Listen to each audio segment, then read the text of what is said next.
schéma suivant, on va alimenter une résistance. Donc une résistance par un générateur. Et on va relever à la fois la tension aux bornes de la résistance. Donc pour ça, on va utiliser un voltmètre qu'on branche en dérivation. Et on va également relever l'intensité du courant qui la traverse. Donc je vous rappelle, comme on a un montage en série, l'ampèremètre, on peut le mettre où on a envie dans le circuit. Il me reste à câbler mon montage.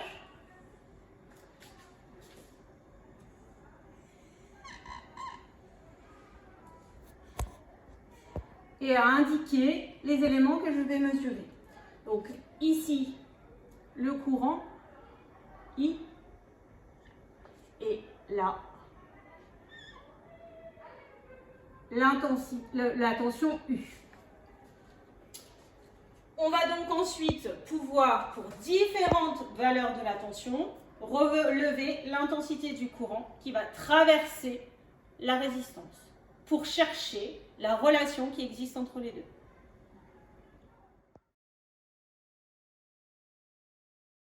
Alors, pour obtenir les mesures qui vont nous permettre de découvrir la loi d'Ohm, on va utiliser le générateur, la résistance 100 ohms. Donc là, vous avez un support avec 4 résistances différentes. On va donc s'intéresser juste à la troisième qui fait 100 ohms, un voltmètre, un ampèremètre.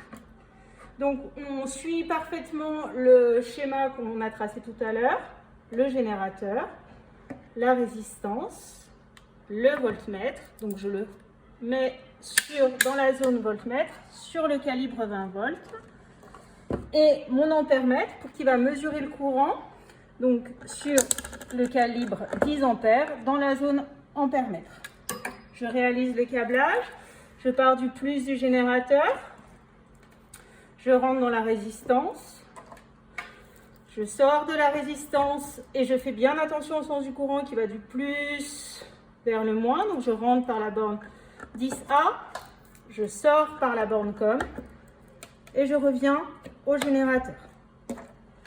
Pour le voltmètre, je vous rappelle, un voltmètre se branche en dérivation, donc en dérivation aux bornes de la résistance. J'ai donc des nœuds, un nœud de chaque côté de la résistance, un fil que je branche sur V, un autre que je branche sur la borne COM.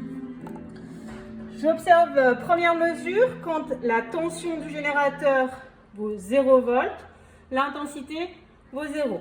Je vais me positionner sur les différentes valeurs du générateur. Donc, première valeur. La tension aux bornes de la résistance vaut approximativement 3,9 volts et l'intensité vaut 0,04 ampères. Deuxième position, quand la tension vaut approximativement 6 volts, l'intensité vaut 0,6 ampères. On continue. La tension qui vaut approximativement 8 volts, l'intensité vaut 0,08 ampères. Je vous laisse remarquer que je fais des arrondis. Quand on fait des mesures, on n'a pas forcément une mesure très précise du fait de l'appareil qui n'est pas hyper précis, du générateur qui ne fournit pas une tension exacte, etc. Position suivante, quand la tension vaut approximativement 10 volts, l'intensité vaut 0,10 ampères. Et enfin, dernière mesure, quand la tension vaut 12 volts, l'intensité vaut 0,12 ampères. On a donc complété le tableau de mesure. À partir de maintenant, on va pouvoir tracer le graphique qui correspond.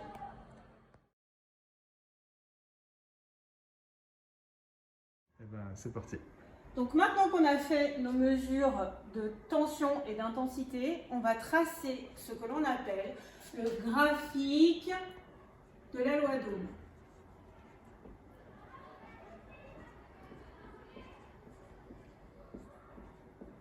Pour ça, d'après l'énoncé, on nous demande de tracer la tension U en fonction de l'intensité. Cela signifie qu'on va tracer deux axes. L'axe des ordonnées qui va correspondre à l'axe de la tension U et l'axe des abscisses, abscisse A comme allongée, qui va correspondre à l'intensité I en ampères.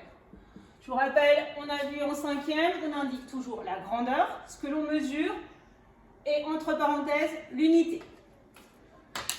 Quand vous observez, vous voyez que la tension, elle va varier entre 0 et 12 volts. On va donc décider de prendre 1 cm pour 1 volt.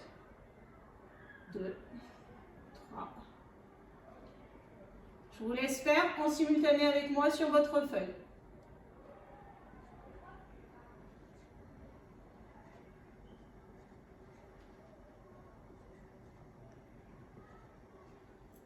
Pour l'échelle de l'intensité, on va s'arranger pour avoir 1 cm ou 1 carreau pour 0,02 ampères.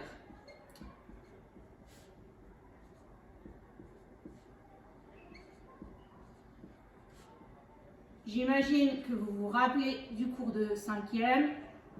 Toutes ces informations, elles ont déjà été données. On va donc maintenant tracer le point qui correspond à 4 volts, 0,04 ampères. Qu'est-ce que ça signifie?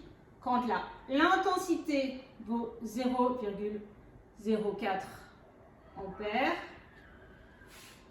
la tension U vaut 4 volts. Vous allez donc positionner votre point à l'intersection des pointillés. Vous allez faire la même chose pour tous les autres points du tableau de mesure. Donc pour 6 volts, vous avez une intensité de 0,06 ampères. À une intensité de 0,08 ampères correspond une tension de 8 volts et ainsi de suite.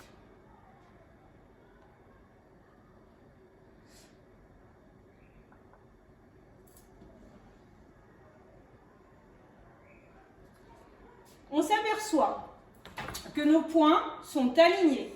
On peut donc les relier en prenant notre règle et en traçant une droite qui passe par tous les points et l'origine du repère.